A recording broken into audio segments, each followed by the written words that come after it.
Sunday, seluruh jemaat terkasih di dalam Tuhan Yesus Kristus. Bagaimana kabar kalian? Doa kami kita semua bersukacita dan diberkati oleh Tuhan Yesus Kristus.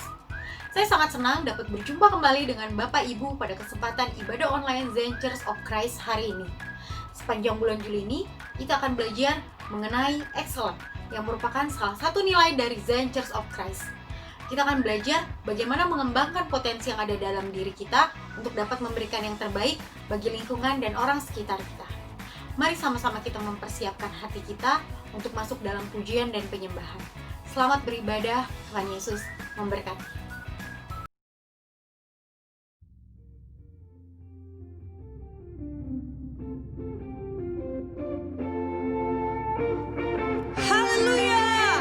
Mari kita bersorak bagi nama Tuhan. Yes. Haleluya.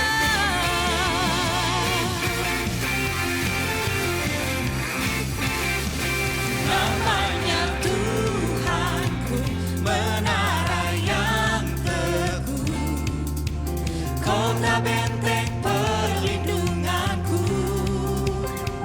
Allah yang perkasa, Dia Bapa yang kekal, gunung batu keselamatanku,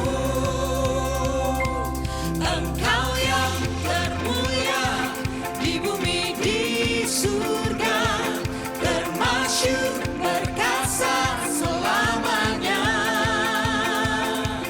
Engkau yang berkuasa di dalam segala hal, ada kuasa dalam nama Yesusku. Yes Lord, thank you Jesus. Namanya Tuhanku, menara yang teguh, kota benteng perlindunganku, Allah yang perkasa, Kau Raja kami, gunung batu keselamatanku, Engkau yang termulia di bumi di surga, termasyur perkasa selamanya. Sebab Engkau Tuhan, Engkau yang berkuasa di dalam segala hal, ada kuasa dalam nama Yesusku. Engkau yang termulia di bumi di surga, termasyur perkasa selamanya. Haleluya. Engkau yang berkuasa di dalam segala hal, ada kuasa dalam nama Yesusku.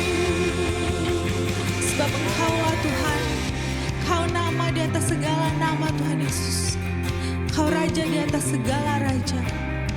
Padamulah kami berseru ya Tuhan. Sama-sama kita katakan nama di atas segala nama. Nama yang telah membebaskanku. Segala kuasa tunduk pada nama itu. Yesus Tuhan segala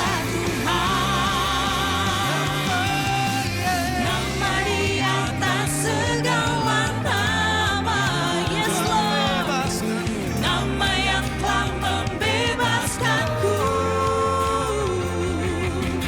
Segala kuasa tunduk, amin, pada nama itu. Namamu Tuhan, Yesus Raja segala raja. Come on. Engkau yang termulia di bumi di surga, termasyur perkasa selamanya. Yesus, Engkau yang berkuasa, yes, di dalam segala hal, ada kuasa dalam nama Yesusku. Mari katakan, Engkau yang termulia di bumi di surga.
Terima kasih Tuhan karena Engkau senantiasa beserta kami.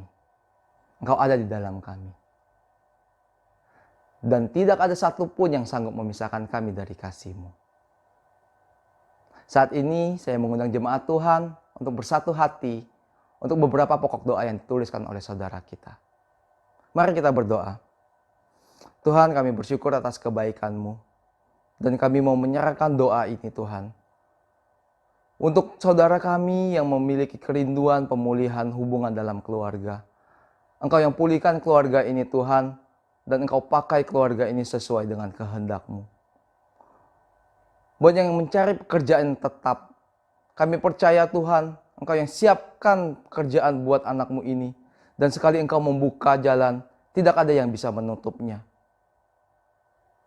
Buat yang membutuhkan kesembuhan dari penyakit kanker, kami percaya Tuhan, bilur-bilur-Mu sanggup menyembuhkan segala penyakit. Dan kami juga mau mengucap syukur Tuhan atas jawaban doa ini. Buat yang anaknya diterima di sekolah pilihan, kami percaya masa depannya telah Engkau siapkan. Buat yang mendapatkan promosi di pekerjaannya, wow, kuasa-Mu begitu nyata Tuhan. Dan kami percaya kemurahan kebaikan yang sama Tuhan telah Engkau siapkan buat kami. Kami serahkan doa kami ini ke dalam satu nama Yesus Kristus. Haleluya. Amin. Jemaat kekasih dalam Tuhan, sebelum kita masuk dalam sakramen tubuh dan darah Kristus, saya mau mengundang Bapak Ibu untuk ayat renungan minggu ini. Saya akan bacakan terlebih dahulu, kemudian kita akan baca bersama-sama. Ayat renungan minggu ini diambil dari Matius 5 ayat 16. Saya bacakan. Demikianlah hendaknya terangmu bercahaya di depan orang, supaya mereka melihat perbuatanmu yang baik dan memuliakan Bapamu yang di surga. Mari kita baca bersama. 3, 2, 1. Demikianlah hendaknya terangmu bercahaya di depan orang, supaya mereka melihat perbuatanmu yang baik dan memuliakan Bapamu yang di surga. Semoga ayat renungan ini mengingatkan kita untuk tidak jemu-jemu berbuat baik dan percaya kita bisa menjadi alat kemuliaan Tuhan. Mari kita angkat pujian ini.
Baik, selamat hari Minggu, Bapak Ibu Saudara dikasih Tuhan. Salam sejahtera dan biarlah saudara semua tetap dalam berkat dan anugerah yang Tuhan limpahkan di dalam kehidupan saudara. Tetap di rumah saja, tetap di tempat tinggal kita masing-masing. Kita mengikuti ibadah secara online di hari ini.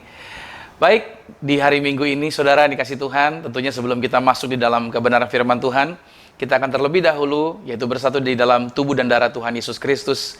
Kita percaya bahwa sakramen tubuh dan darah Tuhan Yesus menjaminkan Anda dan saya, kita tinggal senantiasa di dalam perlindungan Tuhan. Bahwa kita ada di dalam Kristus, Kristus Yesus ada di dalam diri kita. Sehingga tidak ada kuasa apapun yang bisa merontokkan Anda dan saya. Anda dan saya bisa berdiri sampai hari ini, itu semuanya karena meterai darah Yesus yang Tuhan sediakan bagi setiap kita. Mari kita akan bersatu dengan tubuh dan darah Tuhan Yesus Kristus. Terlebih dahulu kita bersatu di dalam doa. Mari kita berdoa. Bapa yang kami sembah dalam nama Tuhan Yesus, kami bersyukur di hari Minggu ini Tuhan, pada tanggal 19 Juli 2020. Kami percaya bahwa kesempatan ini kami boleh tetap ada sampai hari ini. Semuanya karena kemurahan, semuanya karena anugerah Tuhan. Aku berdoa memberkati seluruh anak-anak Tuhan yang menyaksikan acara ini, dimanapun mereka berada saat ini, di wilayah yang berbeda, di kota yang berbeda, atau mungkin di negara yang berbeda. Tetapi aku percaya bahwa kuasa Tuhan tetap sama. Lawatan Tuhan tetap dapat dinyatakan bagi setiap kami yang bersama-sama mengikuti ibadah online ini Tuhan. Maka sebentar kami akan bersatu dengan tubuh dan darah Tuhan Yesus. Engkau yang telah menguduskan kami, menyucikan kami, mentahirkan kami. Maka setiap hari kami layak di hadapan Tuhan, bukan karena kuat dan gagahnya kami, tapi itu karena belas kasih-Nya Tuhan. Maka kami akan bersatu dengan tubuh dan darah-Mu. Engkau yang nyatakan mujizat bagi kami. Kalau ada yang sakit hari ini pasti sudah disembuhkan. Kalau hari ini juga ada beban berat, mereka diberikan kelegaan. Kalau yang ada masalah dalam masalah keuangan atau masalah dalam pekerjaan mereka, aku berdoa mereka tidak kekurangan. Mereka tetap diperlengkapi oleh Tuhan. Di dalam situasi sekarang hari ini pun mereka tetap percaya bahwa berkat-berkat Tuhan tetap menjagai setiap kami di dalam perjalanan ini. Maka kami buka hati kami, sambut tubuh dan darah Tuhan Yesus dalam nama Tuhan Yesus. Haleluya. Amin. Mari kita siapkan roti dan anggur. Satu firman Tuhan saya bacakan buat saudara. Firman Tuhan di dalam Mazmur 62 pada ayat yang kedua dikatakan begini. Hanya dekat Allah saja aku tenang, daripadanya lah keselamatanku. Wow. Cuma dekat dengan Tuhan yang membuat kita tenang. Cuma dekat dengan Tuhan yang membuat kita sejahtera. Karena keselamatan kita datangnya bukan dari dunia ini. Bukan dari bisnis manapun, bukan dari kata siapapun, tetapi semuanya karena dekat Tuhan saja. Oleh karena itu, mari kita bersatu dengan tubuh dan darah Tuhan Yesus. Kita tinggal di dalam Kristus, Kristus ada di dalam kita. Angkat rotinya dengan iman, sama-sama saya katakan dalam nama Tuhan Yesus. Inilah roti yang turun dari surga, inilah tubuh Tuhan Yesus Kristus, tubuh yang tergantung di atas kayu salib. Yang pertama, memberikan kami bersama dengan keluarga, kehidupan yang kekal di dalam kerajaan surga. Yang kedua, untuk menyempurnakan agar tubuhku selalu sehat sempurna. Sempurna jiwa rohku dibangkitkan pada akhir zaman. Tubuh Kristus yang telah tertombak, tertikam, tergantung di atas kayu salib. Agar kami mulai hari ini tidak akan terkapar di meja operasi. Tidak akan terkapar sakit. Dan mulai hari ini kami menang atas segala virus. Kami tolak virus, yaitu segala penyakit, penderitaan, kelemahan. Bahkan tidak terkapar di ruang ICU dalam nama Tuhan Yesus. Inilah tubuh Tuhan Yesus Kristus. Mari kita makan tubuh Tuhan Yesus Kristus.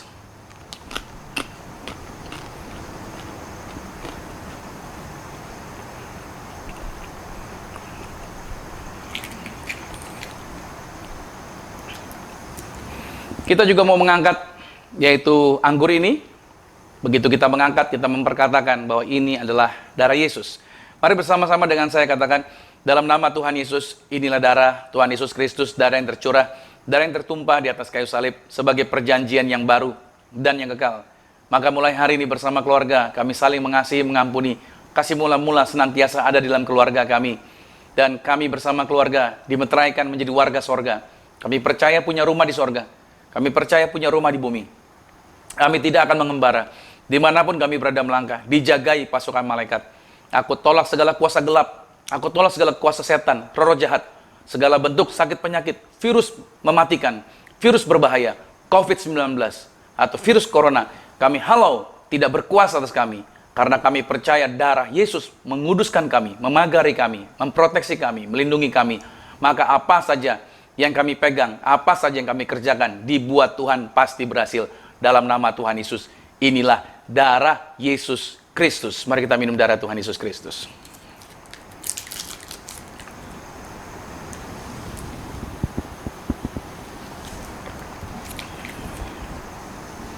Selanjutnya saya ajak saudara untuk kita mengangkat minyak ini. Selalu percaya perintah Tuhan di akhir zaman. Dengan sarana ini juga kita membuktikan kuasa Tuhan dinyatakan. Dengan sarana minyak urapan ini juga Tuhan nyatakan mujizatnya bagi setiap kita. Bahkan kita bisa menghalau segala kuasa kegelapan. Bahkan lokasi tempat di mana kita melakukan kegiatan, itu pun juga kita mengimani pada waktu kita mencurahkan minyak, maka tempat itu juga dipagari dan dijagai. Setan tidak berkuasa karena malaikat menjagai tempat tersebut. Dan Anda dan saya juga dipagari. Bersama-sama dengan saya katakan, dalam nama Tuhan Yesus, inilah minyak urapan. Setiap tetesnya punya kuasa mengusir setan. Setiap olesnya punya kuasa menyembuhkan penyakit. Silakan mulai hari ini, pasukan malaikat hadir, jagai kami, lindungi kami, proteksi kami dalam nama Tuhan Yesus. Kami tolak segala kuasa gelap, setan, tuyul, dukun-dukun, roh jahat. Kami halau, kami patahkan dalam nama Tuhan Yesus. Inilah minyak urapan. Saudara silakan boleh taruh di atas kepala. Lalu selalu saya katakan, urapi keluarga, tumpang tangan mereka, urapi satu persatu, berkati mereka, dan percayalah bahwa keluarga saudara semuanya aman, semuanya terlindungi, semuanya diberkati, dan mereka juga mengalami mujizat, dan tidak akan celaka, tidak akan bahaya. Puji Tuhan. Amin. Baik, puji nama Tuhan, di hari Minggu ini kembali kita melanjutkan tema kita sepanjang bulan Juli, yaitu kita berbicara mengenai excellence. Sudah 2 minggu kita membahas mengenai excellence, dan mari saya lanjutkan kembali mengenai hal ini. Dan hari ini judul yang saya bawakan mengenai excellence yaitu berbicara mengenai terus belajar. Tema ini ada di layar monitor saudara dengan judul terus belajar. Ya, kehidupan belajar adalah kehidupan yang tidak pernah berhenti. Anda dan saya akan terus belajar. Bahkan kita diperhadapkan dengan segala hal untuk apa? Untuk belajar. Karena belajar tidak pernah kenal usia. Belajar tidak ada hentinya. Justru memang kita hidup di bumi, terus kita tidak pernah berhenti yang namanya belajar. Saya mau ajak saudara dulu untuk kita buka di dalam 2 Timotius. Pada pasal 2, ayat 2 sampai dengan ayatnya yang ke-6. Demikian firman Tuhan. Apa yang telah engkau dengar daripadaku di depan banyak saksi, percayakanlah itu kepada orang-orang yang dapat dipercayai, yang juga cakap mengajar orang lain. Ikutlah menderita sebagai seorang prajurit yang baik dari Kristus Yesus. Seorang prajurit yang sedang berjuang, tidak memusingkan dirinya dengan soal-soal penghidupannya, supaya dengan demikian ia berkenan kepada komandannya. Seorang olahragawan hanya dapat memperoleh mahkota sebagai juara apabila ia bertanding menurut peraturan-peraturan olahraga. Seorang petani yang bekerja keras haruslah yang pertama menikmati hasil usahanya. Nah, untuk dapat melakukan sesuatu secara excellence, karena kita berbicara mengenai excellence, nah bagaimana kita bisa melakukan sesuatu secara excellence? Ternyata excellence itu bukanlah karunia atau talenta khusus yang dimiliki hanya oleh orang-orang tertentu saja. Melainkan itu sesuatu yang dapat dikembangkan bila mana seseorang mau berlatih dengan cara belajar dari orang-orang yang telah melakukannya. Nah, kalau dari teks yang kita baca, pelayanan yang Paulus ajarkan kepada Timotius, anak didik rohaninya adalah, yaitu dengan cara memberikan contoh dari setiap sikap dan tindakan-tindakannya Paulus. Ia mengingatkan Timotius untuk terus belajar darinya, seperti Paulus juga telah belajar dari Yesus. Dan Paulus mengarahkan Timotius untuk memberikan juga contoh teladan kepada orang-orang yang Timotius ajarkan. Artinya, sikap excellence itu harus dilakukan bukan 1-2 kali, tapi harus dilakukan terus-menerus. Bahkan juga untuk dipersiapkan bagi generasi selanjutnya. Nah, dalam hal ini, kalau kita lihat di dalam teks yang kita bahas tadi, ada 4 layer yang dijelaskan oleh Paulus. Karena Paulus sudah mengatakan bahwa apa yang telah engkau dengar daripadaku. Jadi Paulus mengatakan kepada Timotius, dari Paulus dia berikan kepada Timotius, dari Timotius memberikan lagi kepada muridnya Timotius, dan dari murid Timotius diberikan lagi kepada muridnya lagi Timotius lagi. Jadi lihat, ada 4 layer di situ. Jadi artinya dari generasi ke generasi selanjutnya ke generasi selanjutnya lagi. Itu yang coba diajarkan oleh Paulus, bahwa mengajarkan excellence itu harus terus-menerus ditunjukkan dengan sikap dan perbuatan. Berikan contoh untuk mereka belajar. Nah, di sini juga Paulus memberikan ada 3 contoh pekerjaan yang berbeda tetapi paralel. Yaitu kita lihat di sana ada kata dijelaskan pekerjaan sebagai prajurit. Lalu ada olahragawan, ya kan? Lalu juga ada petani. Lihat, ada 3, prajurit, lalu juga ada olahragawan, dan juga ada petani. Di mana ketiganya sama-sama mengerjakan yang terbaik dari setiap kemampuan yang ada pada mereka. Seorang prajurit dikatakan dia tidak memusingkan tentang keperluan dirinya, tapi bagaimana dia berkenan di hadapan komandannya. Berarti dia tidak bisa menjadi prajurit yang biasa-biasa. Dia mengerjakan all out.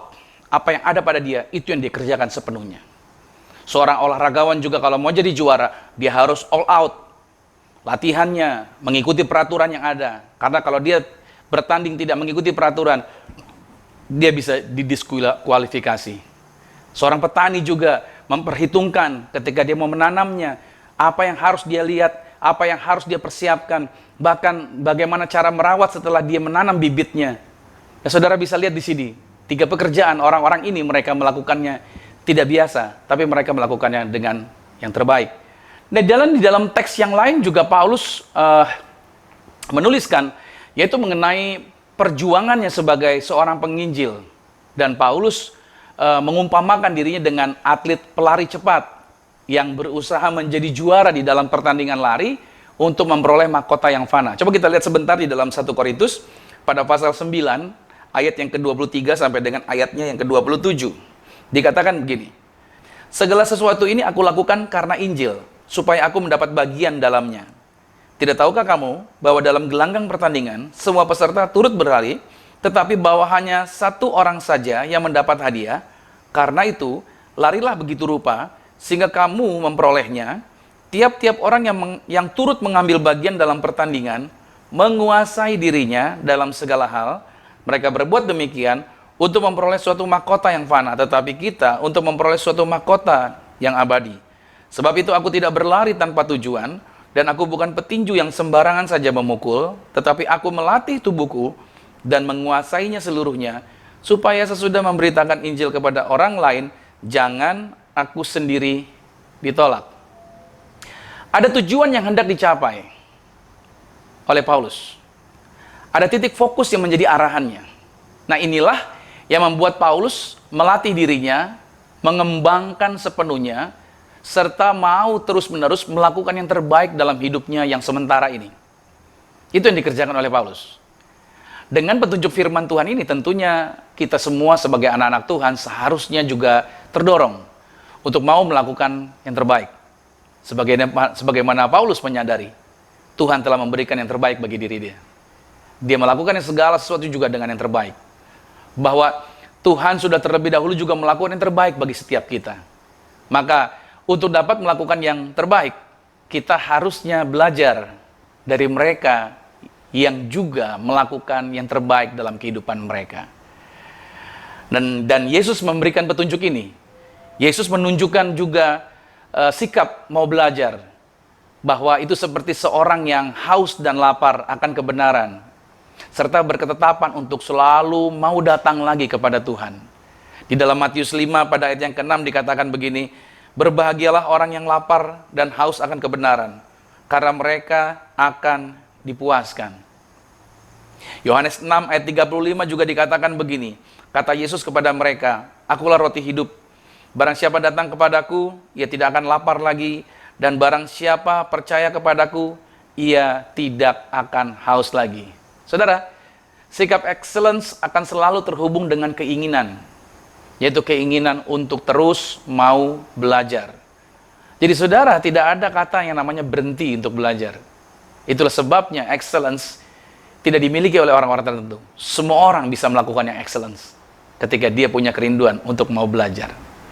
Lalu timbul pertanyaan seperti ini, bagaimana saya dapat terus bersikap mau belajar dari orang lain? Saya beri tulisan ini saudara, yang terpenting adalah apa yang Anda pelajari setelah mengetahui sesuatu. Itu yang paling penting, catat dulu. Yang terpenting adalah apa yang Anda pelajari setelah Anda mengetahui sesuatu. Anda mau apakan pemahaman Anda? Anda mau buat apa dengan pengetahuan tersebut ketika Anda mengetahui sesuatu? Nah, jika Anda adalah orang yang sangat pandai, maka kemungkinan nih, Anda akan kesulitan belajar dari orang lain. Kenapa demikian? Karena biasanya orang yang pandai, seringkali mereka sudah merasa mengetahui segala sesuatunya. Dan terus terang, hal itu akan menyulitkan mereka untuk dapat mengembangkan bakat mereka, walaupun mereka pandai. Kemampuan untuk belajar dari orang lain, sesungguhnya saudara, itu adalah sikap, bukan sebuah kompetensi. Dan itu merupakan kapasitas mental. Dan saya katakan sama saudara bahwa itu adalah keinginan. Untuk belajar dari orang adalah satu keinginan untuk mau mendengarkan, untuk mau mempelajari, dan untuk mau menerapkan. Itu sama seperti rasa lapar untuk menemukan hal yang baru. Dan setelah itu mengembangkan diri, menemukannya dan mengembangkannya. Nah, itu juga adalah kesediaan untuk belajar. Kita belajar dan kita mulai melupakannya dan mempelajari kembali. Artinya gini saudara, ketika saudara sudah tahu mempelajarinya, Anda harusnya mengulang kembali apa yang sudah pernah Anda tahu. Ketika saya akan menyusun sebuah khotbah, saya coba menonton kembali video-video khotbah saya sendiri. Lalu saya mempelajari setiap kata-kata yang saya ucapkan, bagaimana sikap saya berdiri, lalu bagaimana cara saya berkata-kata. Nah, sebenarnya ini juga sih yang saya lakukan pada waktu saya memimpin pujian. Sejak awal dari saya memimpin pujian pun saya melakukan hal yang sama. Ada banyak yang saya jumpai untuk saya belajar ketika saya mempelajari tentang diri saya sendiri. Dari tayangan-tayangan yang sudah ada, dari video-video yang ada. Justru di situ saya jumpai ada hal-hal yang perlu saya rubah. Misalkan ada kata-kata yang nggak perlu diulang, ada intonasi yang harus lebih diperbaiki, ada durasi yang harus dibenahi dalam menyampaikan materi, dan lain sebagainya. Nah, semuanya itu sangat menolong saya untuk semakin maju dan semakin memberikan pelayanan yang semakin baik dan semakin baik lagi. Justru karena saya mengulangnya, saya membacanya lagi, saya menontonnya lagi, saya review lagi, justru saya makin memperbaiki dan saya makin memperbaiki dan saya makin memperbaiki lagi. Itu artinya apa? Saya terus belajar. Agar apa? Agar hasilnya excellence. Nah, ketika kita terus belajar, maka kita akan semakin meningkatkan kualitas dari diri kita sendiri. Tetapi sebaliknya saudara, pada saat kita berhenti untuk belajar, maka kita akan semakin mengalami kemunduran. Ada sebuah istilah yang mengatakan begini, bahwa the way you stop learning, you stop leading. Pada waktu engkau berhenti belajar, engkau berhenti untuk bisa memimpin. Ketika seseorang tetap belajar dari orang lain dan terus belajar, maka mereka bisa terus memberi pengaruh sebagai pemimpin. Bakat apapun yang Anda miliki, itu akan dapat dikembangkan jika Anda terus berharap dan berjuang untuk mau mempelajarinya. Nah, orang yang pandai dengan sikap yang mau belajar dari orang lain, justru akan menjadi lebih dari sekedar orang pintar. Haleluya. Nah, jika harus memperlunak sikap kita, lalu ini saya katakan, belajar untuk merendahkan hati. Kita perlu belajar untuk merendahkan hati. Dan mengingat sebuah perkataan dari John Wooden yang berkata begini, segala hal yang kita ketahui, kita pelajari dari orang lain. Ternyata tidak ada pengetahuan yang datangnya dari diri kita sendiri. Kita tahu sesuatu justru dari orang lain. Jadi bersyukurlah kalau kita masih hari ini kita diingatkan kembali untuk kita mau belajar. Jangan malu untuk belajar dari orang lain. Tetap memiliki kerendahan hati untuk kita mau belajar dari orang-orang yang telah melakukan tindakan yang excellence. Nah, ketika seseorang diperhadapkan untuk belajar dari orang lain, saya jumpai ada 3 respons sikap yang berbeda pada waktu mereka diperhadapkan untuk belajar dari orang lain. Respons yang pertama adalah begini, tidak ada seorang pun yang bisa mengajarkan saya. Ada orang yang menganggap bahwa dia tidak perlu belajar dari siapapun. Saya beri kurung di situ adalah sebuah sikap. Dan sikap ini adalah sikap sombong. Nah, seseorang yang mendirikan organisasi yang besar dan sukses, orang yang telah sukses, bisa saja orang-orang seperti ini berpikir bahwa dia tidak bisa belajar dari orang yang menjalankan organisasi yang lebih kecil. Dia sudah punya gereja besar, dia tidak akan mau belajar dari gereja yang lebih kecil. Bisa saja mereka tergoda seperti itu. Atau seseorang yang telah memiliki gelar-gelar yang tinggi, gelar-gelar doktorat, dapat menjadi tidak perhatian pada instruksi atau arahan dari orang lain yang level pendidikan yang mungkin lebih rendah dari dia. Orang-orang yang bersikap seperti itu, saudara, sesungguhnya sedang menyakiti diri mereka sendiri. Kenyataannya adalah bahwa tidak ada seorang pun yang terlalu tua, terlalu pandai, atau terlalu sukses untuk mempelajari sesuatu. Oke? Untuk mempelajari sesuatu yang baru tidak ada penghalang apapun juga. Satu-satunya hal yang dapat menghalangi seseorang dan kemampuannya untuk terus belajar dan berkembang adalah sikap yang buruk atau sikap kesombongan yang menganggap bahwa dia tidak perlu belajar dari orang lain. Itulah sebabnya makanya saudara yang kasih Tuhan, ketika Anda sukses dan berhasil, jangan lama-lama di area itu, segera saudara menggali kembali, belajar kembali, dan mengembangkan kembali apa yang ada pada diri saudara. Dalam Amsal 18 pada ayat 12 dikatakan begini, tinggi hati mendahului kehancuran, tetapi kerendahan hati mendahului kehormatan. Ya, ini sikap respon yang pertama. Respon yang kedua, ketika seorang diperhadapkan untuk belajar dari orang lain, adalah mengkultuskan satu orang mentor. Saudara, kita perlu mencari pemimpin, kita perlu mencari mentor yang dapat mengajarkan kita. Tapi di sini respon yang kedua adalah ada orang yang justru mengkultuskan hanya satu orang saja. Ini disebut dengan sikap yang naif atau sikap yang bodoh. Kenapa demikian? Karena orang-orang seperti ini mereka berpikir bahwa dari satu orang saja saya sudah cukup mendapatkan pemahaman. Saya akan mempelajari segala hal, cukup dari satu orang saja. Dan orang-orang seperti ini, saya katakan bahwa sebenarnya terbatas apa yang mereka miliki. Justru sebenarnya berbahaya sekali, dalam artian justru sebenarnya kurang tepat. Kenapa saya katakan kurang tepat? Karena, saudara, kita tidak membutuhkan satu mentor sebenarnya. Tetapi kita membutuhkan banyak mentor. Saya banyak jumpai banyak pemimpin gereja yang merasa insecure pada saat pengerja atau jemaatnya mencoba belajar dari pemimpin gereja lain. Dan para pemimpin gereja ini memiliki alasan untuk menjagai dari pengajaran yang salah. Padahal para pemimpin tersebut sedang berusaha untuk menjadikan dirinya sebagai pribadi yang dikultuskan. Akibatnya saudara, jemaatnya atau pengerjanya menjadi begitu fanatik dan menjadi cenderung antipati dengan pemimpin-pemimpin dari gereja lain. Mereka menganggap bahwa hanya pemimpin kami satu-satunya. Tidak ada pemimpin yang lain yang benar. Dan saudara, hati-hati. Ini berbahaya sekali. Saya dulu terjebak dengan area seperti ini. Saya berpikir hanya satu orang saja saya perlu belajar. Dan terima kasih saya telah belajar dari seorang pemimpin. Banyak belajar saya darinya. Tetapi Tuhan bukakan mata saya juga untuk saya belajar dari pemimpin-pemimpin yang lain. Dan saya puji Tuhan, banyak mentor yang saya pelajari. Ada banyak buku-buku yang menjadi penuntun saya. Dan saya begitu terbuka pikiran saya.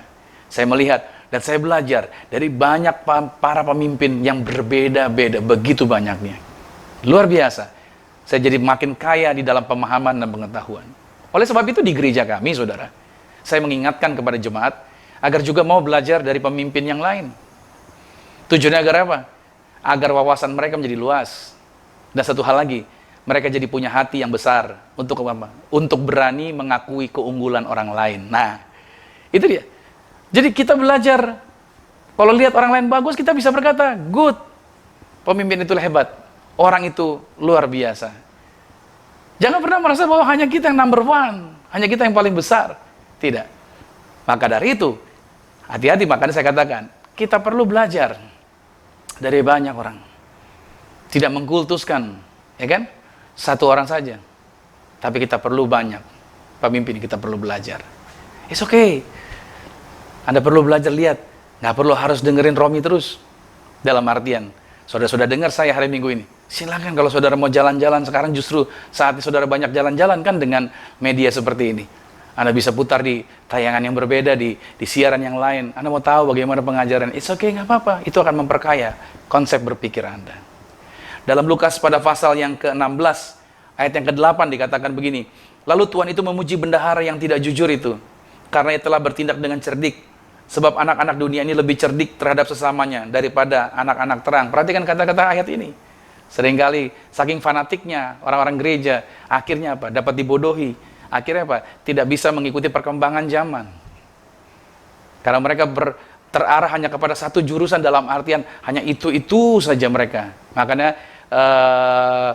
gereja adalah institusi, artinya yang seringkali sulit untuk mengikuti perkembangan, lambat sekali untuk mengalami perubahan. Tapi dengan situasi kita dirumahkan, dengan situasi kita berhadapan dengan pandemi hari ini, justru sekarang waktunya kita mengalami kemajuan, bukan untuk mengalami kemunduran lagi. Lalu dalam Pengkhotbah pada pasal 7 ayat 16 dikatakan, dalam hidupku yang sia-sia aku telah melihat segala hal ini. Ada orang saleh yang binasa dalam kesalehannya, ada orang fasik yang hidup lama dalam kejahatannya. Poin yang ketiga. Alasan yang ketiga, ketika seorang diperhadapkan untuk belajar dari orang lain, responnya adalah, semua orang dapat mengajari saya sesuatu. Perhatikan kata-katanya. Semua orang dapat mengajari saya sesuatu. Ini disebut dengan sikap mau belajar. Semua orang memiliki sesuatu sebenarnya untuk dibagikan. Pelajaran yang pernah dipelajari misalkan. Semua orang bisa mengajarkan, memberitahukan kepada kita. Lalu hasil penelitian, atau observasi, atau pengalaman hidup orang, kita bisa belajar dari situ. Kita hanya perlu bersedia mendengarkan. Sebenarnya itu saja. Kita hanya perlu bersedia untuk mendengarkan. Dan ini faktanya, seringkali orang mengajari kita banyak hal ketika dalam perbincangan yang non formal sebenarnya, atau dalam situasi yang tenang, situasi yang biasa-biasa saja. Saya tidak mengatakan bahwa setiap orang yang Anda temui akan mengajari Anda sesuatu, tetapi mereka memiliki potensi untuk apa? Untuk mengajarkan Anda sesuatu. Seandainya Anda memberikan izin untuk mereka bisa memberikan pengajaran kepada saudara. Dalam Mazmur pasal 22 ayat 27a dikatakan begini, orang yang rendah hati akan makan dan kenyang. Ya, ternyata menjadi seorang yang excellence, saudara, itu bukanlah sesuatu yang rumit ya, dari pembahasan yang saya katakan. Melainkan dapat diwujudkan pada saat seseorang membangun sikap untuk mau terus belajar. Nah, ingatlah istilah ini, bahwa belajar tidak pernah kenal usia. Tadi di awal juga saya katakan. Henry Ford menuliskan kata-kata ini. Seseorang yang berhenti belajar adalah orang lanjut usia, meskipun umurnya masih remaja. Seseorang yang tidak pernah berhenti belajar akan selamanya menjadi pemuda. Menarik. Jadi kalau saudara mau tetap tampil muda, saudara tetap masih anak-anak muda, caranya jangan berhenti belajar. Ya, berapapun umur Anda, saat ini Anda ada di rumah. Kalau Anda tidak pernah berhenti belajar, Anda menjadi seorang pemuda sebenarnya. Nah, jika Anda memiliki sikap yang mau belajar, hari ini kita belajar ini, judul dengan terus belajar, maka jika Anda memiliki sikap mau belajar, maka berikut ini adalah langkah-langkah untuk mau terus belajar dari orang lain. Saya berikan kepada saudara, ini langkah-langkahnya. Langkah yang pertama adalah ini, yaitu miliki hasrat untuk belajar. Ya, miliki hasrat untuk belajar. Jika ingin terus bertumbuh, Anda tidak bisa duduk di zona nyaman. Oke? Melainkan, jadikan belajar sebagai suatu tujuan. Jangan takut siapa yang akan mengajari Anda. Seringkali kita berkata, saya takutnya dia ngajar salah dan segala macam. No. Percayalah, kalau saudara memiliki hasrat, timbulkan dulu hasrat. Anda punya kerinduan untuk mau belajar. Nah, pada waktu Anda berhasrat untuk belajar, saya terlalu yakin bahwa Tuhan akan mempertemukan Anda dengan orang yang tepat untuk mengajari Anda. Ya, saya banyak belajar akan hal itu. Dan saya belajar akan hal itu. Plato pernah mengatakan begini, ketika siswa sudah siap, maka gurunya akan muncul. Itu tulisan daripada Plato. Nah, situasi seperti saat ini sebenarnya ketika kita ada di rumah hari ini, dalam situasi kondisi virus yang berbahaya yang di Jakarta angkanya terus naik dan segala macam, yang membuat orang, wah, gini kok virusnya tidak makin, artinya belum bisa selesai, kapan bisa selesai dan kapan kita bisa ibadah offline lagi. Kalau saya ditanyakan, Saya tidak bisa memberikan kepastian tanggal berapa dan di bulan apa. Tapi yang saya katakan sama saudara, justru dalam situasi seperti ini melatih kita untuk belajar. Agar apa? Agar kita tidak berada di zona nyaman. Tetapi setiap kesulitan-kesulitan ini bahkan justru membuat kita belajar untuk menjadi rendah hati. Kita punya hasrat terus untuk mau belajar. Ya, situasi ini memang tidak mudah. Makanya Paulus menulis di dalam Filipi 4 ayat 12, dan ini benar-benar menjadi rema bagi hidup saya, dikatakan, aku tahu apa itu kekurangan, dan aku tahu apa itu kelimpahan. Dalam segala hal dan dalam segala perkara tidak ada sesuatu yang merupakan rahasia bagiku. Baik dalam hal kenyang, maupun dalam hal kelaparan. Baik dalam hal kelimpahan, maupun dalam hal kekurangan. Ya, Paulus bukan orang miskin. Paulus seorang yang memiliki latar belakang hebat. Tapi dia menulis ini, dan dia mengalami bagaimana rasanya kelaparan. Dia juga pernah tahu bagaimana yang namanya kelimpahan. Tapi juga dia pernah mengalami bagaimana rasanya kekurangan. Saudara, kalau hari-hari ini kita mengalami yang dituliskan di dalam Filipi 4 ayat 12, percayalah, bukan maksud Tuhan membuat Anda susah. Tapi ketika kita melewati ini, justru kita sedang belajar sesuatu. Jangan mengeluh sama Tuhan, tapi mengucap syukurlah. Karena kita sedang naik level di dalam pelajaran yang sedang kita hadapi hari-hari ini. Ketika kita belajar arti sebuah kekurangan, kita jadi mengerti bagaimana melayani orang-orang yang kekurangan. Kita tidak menghakimi mereka yang kekurangan dan mereka yang kelaparan. Tapi kita punya hati untuk membantu dan memberkati. Itu yang pertama langkahnya. Langkah yang kedua, yaitu adalah menghargai orang lain. Jadi langkah untuk terus belajar dari orang lain adalah, ya, harus menghargai orang lain. Saya pernah mengikuti sebuah seminar, dan seringkali saya mengikuti seminar yang diisi oleh pembicara-pembicara hebat. Ketika masuk sesi sharing pengalaman, yang biasanya akan dibawakan oleh teman-teman atau hamba-hamba Tuhan yang kurang saya kenal, saya berniat untuk, lewatin aja sesi ini, karena hamba Tuhan yang tidak terkenal. Tetapi saya penasaran juga, saya mau tahu sih, kayak gimana sih dia ngomong, bicara apa sih. Nah, pada saat saya mau tahu dan pada waktu saya mau memperhatikan pembicara tersebut, serta saya dengerin, saya mencatat ide-ide yang, begitu banyak ide-ide yang disampaikan. Saya mencatat setiap ide yang disampaikan. Justru itulah momen di mana saya mendapatkan pembekalan yang luar biasa. Artinya, saudara, sikap saya sebelumnya adalah sangat sedikit menghargai. Dan sebenarnya itu adalah salah. Saya melihat-lihat, oh ini hamba Tuhan besar, saya akan mendapatkan yang lebih baik dari dia. Ternyata sikap itu salah. Respect saya sangat sedikit.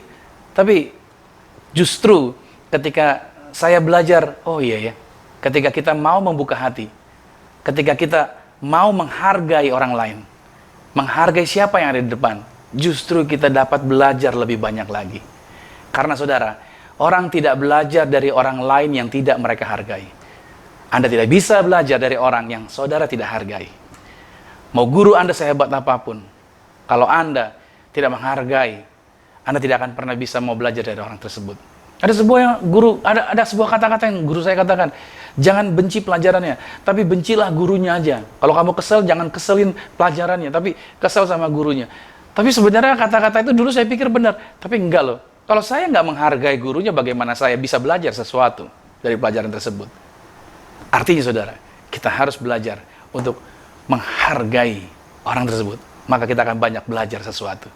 Mazmur 29 pada ayat 5 dikatakan begini, ia membimbing orang-orang yang rendah hati menurut hukum, dan ia mengajarkan jalannya kepada orang-orang yang rendah hati. Saudara, ingat baik, kalau saudara dengerin khotbah dari seorang hamba Tuhan, dengerin pembicara, Anda menghargai dia, Anda mau dengerin dia. Tapi ingat baik-baik, menghargai dia, tetapi bukan mengidolakannya. Ini dua hal yang berbeda. Kita menghargainya untuk mendengarkan dan diberkati dengan pengajarannya, tetapi bukan untuk mengidolakan. Idola Anda dan saya cuma satu, Yesus Kristus Tuhan. Yang ketiga saudara, langkahnya adalah mengembangkan hubungan yang dapat memberikan pertumbuhan. Ini dia, mengembangkan hubungan yang dapat memberikan pertumbuhan. Kita harus mengembangkan hubungan untuk menemukan orang yang benar-benar tidak keberatan untuk mau membantu kita bertumbuh. Artinya membangun hubungan baik dengan orang yang tepat sesuai dengan passionnya kita. Sehingga mental kita, motivasi kita, serta prestasi kita akan naik ke level yang lebih tinggi lagi. Dan disitulah yang diajarkan oleh Yesus. Dia belajar bagaimana untuk mengembangkan kemampuannya. Dan Yesus memberikan pelajaran berharga mengenai membangun hubungan yang akan memberikan pertumbuhan. Seringkali kenapa kok kita seperti nggak bergerak atau bergerak di tempat? Karena kita tidak membangun hubungan. Untuk di mana skill kita hebatnya, bakat kita ada di area mana. Mari jumpai orang-orang tersebut. Untuk apa? Untuk saudara makin berkembang. Belajar dari orang-orang tersebut. Dan saudara sih membangun hubungan agar orang itu bisa memberikan pengajaran yang baik. Agar orang itu bisa memberikan tahukan rahasia-rahasia kepada saudara. Dalam Lukas 2, pada ayatnya yang ke 46, 47, dikatakan begini. Sesudah 3 hari, mereka menemukan Yesus dalam bait Allah. Ia sedang duduk di tengah-tengah alim ulama, sambil mendengarkan mereka, dan mengajukan pertanyaan-pertanyaan kepada mereka. Dan semua orang yang mendengar dia sangat heran akan kecerdasan, dan segala jawab yang diberikannya. Saudara, ini menarik sekali. Yesus telah memberikan petunjuk ini. Oleh karena itu, saudara dikasih Tuhan, dalam pelayanan saya pun, saya membangun hubungan. Agar apa? Agar passion saya sebagai seorang pembicara, sebagai seorang hamba Tuhan, yang diawal dengan pemimpin pujian, saya mengembangkan dengan apa? Dengan bertemu dengan orang-orang yang hebat, bertemu dengan orang-orang yang sudah berhasil. Agar apa? Agar saya banyak belajar dari mereka. Dan mereka mau mengajarkannya kepada saya. Kenapa? Karena saya bangun hubungan yang baik dengan mereka. Itu langkah yang ketiga. Langkah yang keempat, dan ini langkah penutup, dikatakan mengajukan pertanyaan. Ya, setiap kali saya menemukan sesuatu yang baru, kenapa saya katakan mengajukan pertanyaan? Ya, setiap kali saya bertemu dengan sesuatu yang baru yang saya nggak ngerti, ini adalah area yang baru, maka saya berusaha untuk apa? Untuk belajar mengenai hal itu. Dan cara terbaik untuk belajar adalah saya mengamati dan mengajukan pertanyaan. Dan itu selalu saya lakukan untuk menambahkan kemampuan-kemampuan yang baru bagi saya. Nah, tidak perlu malu sebenarnya untuk bertanya. Justru itulah saatnya kita akan mendapatkan pengetahuan pada waktu kita bertanya. Bahkan orang yang bertanya, justru dialah yang akan memimpin sebenarnya. Contohnya gini saudara, coba saudara nonton TV, para pembawa acara terkenal, apa sih pekerjaan mereka di sana? Dan ternyata pekerjaan mereka adalah cuman bertanya kepada para narasumber. Dan ketika dia bertanya kepada para narasumber, pembawa acara itulah justru yang memimpin acaranya. Mengarahkan setiap orang yang terlibat di dalam acara tersebut. Dia tidak diatur, tapi dia yang mengatur. Padahal dia adalah orang yang banyak bertanya. Jadi saudara dikasih Tuhan, ketika dia banyak bertanya, justru dia banyak mendapatkan pemahaman. Saya orang yang sering kali banyak bertanya. Dan itu saya lakukan. Ada sesuatu hal di media komputer yang saya kurang paham, saya tanya sama anak muda yang jauh di bawah saya. Saya belajar dari dia. Saya minta kasih tahu seperti apa, bagaimana cara dan ininya. Saya nggak tahu, tapi begitu saya bertanya, saya jadi tahu. Saya ketambahan sesuatu pada waktu saya bertanya. Nah, dari pembahasan kita kali ini sebenarnya, ini menarik ya. Ini berarti, saya buat closing statement ini. Ini berarti, menjadi excellence itu bukan perkara yang mustahil sebenarnya. Tidak mudah memang, tetapi bukan berarti tidak bisa dilakukan. Yang diperlukan hanya satu sebenarnya. Apakah kita mau untuk terus belajar? Dan kalau mereka bisa excellence, saya percaya Anda pasti bisa. Amin. Berarti excellence itu bisa karena kita mau belajar. Dan sesuai dengan tema kita hari ini, jangan berhenti. Teruslah belajar. Lihat orang-orang yang sudah berhasil melakukannya. 4 langkah ini, lakukan dalam kehidupan Anda. Saya simpulkan, yang pertama miliki hasrat untuk belajar. Terus hasrat yang timbulkan. Yang kedua, hargailah orang lain. Engkau tidak bisa belajar dari orang itu kalau engkau tidak menghargai orang tersebut. Yang ketiga, kembangkan hubungan yang memberikan pertumbuhan. Bangun hubungan, relation dengan orang tersebut. Nanti saya akan bahas materi nomor 3 ini di mana? Di bulan depan. Kita akan bahas tentang hubungan di bulan depan, di bulan Agustus. Lalu yang keempat adalah tentang mengajukan pertanyaan. Jangan ragu untuk bertanya. Ketika Anda bertanya, justru bukan Anda jadi orang bodoh. Ketika bertanya, justru ada ketambahan yang luar biasa. Diberkati saudara hari Minggu ini, saya berdoa Anda menikmati kelimpahan yang luar biasa. Tetap lakukan yang excellence, Anda pasti bisa. Selamat hari Minggu, Tuhan berkati. Amin. Mari kita berdoa. Terima kasih Tuhan Yesus, aku telah menyampaikan firman Tuhan ini. Setiap anak Tuhan diberkati. Aku berdoa mereka menikmati segala kebaikan, menikmati segala kemurahan. Ketika kami melakukan yang excellence, sebenarnya itu bukan sesuatu yang rumit. Kami belajar hari ini, bahwa dengan cara kami terus belajar, Tuhan telah memberikan contohnya. Kami belajar dari Engkau Tuhan.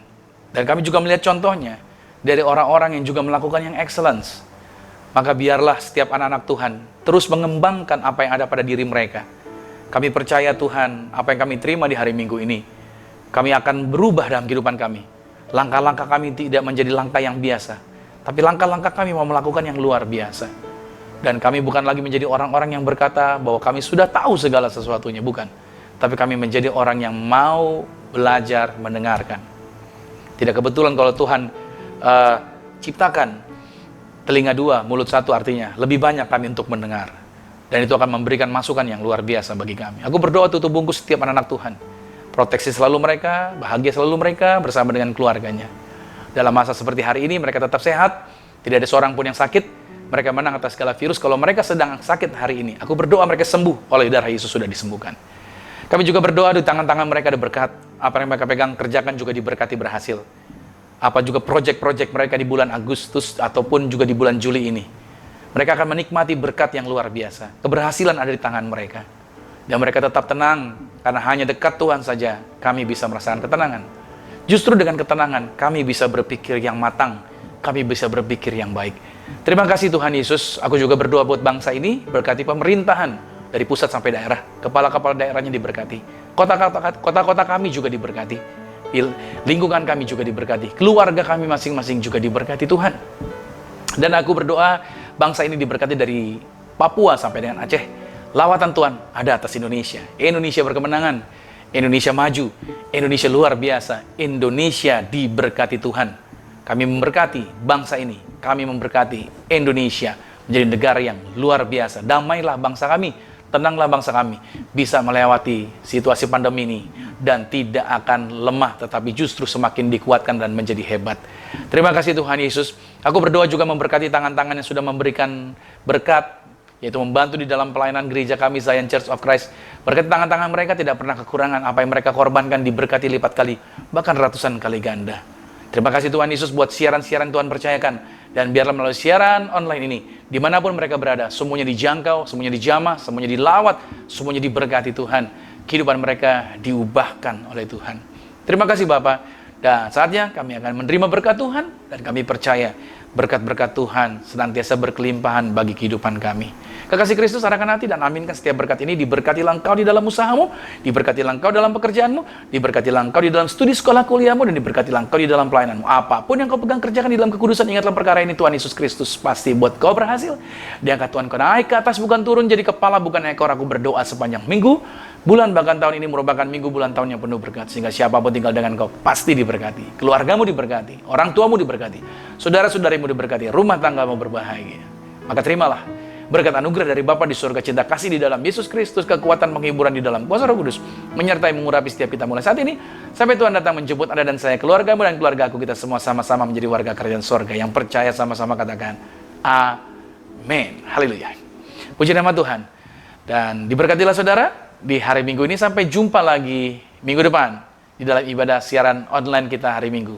Tuhan Yesus Kristus memberkati. Amin.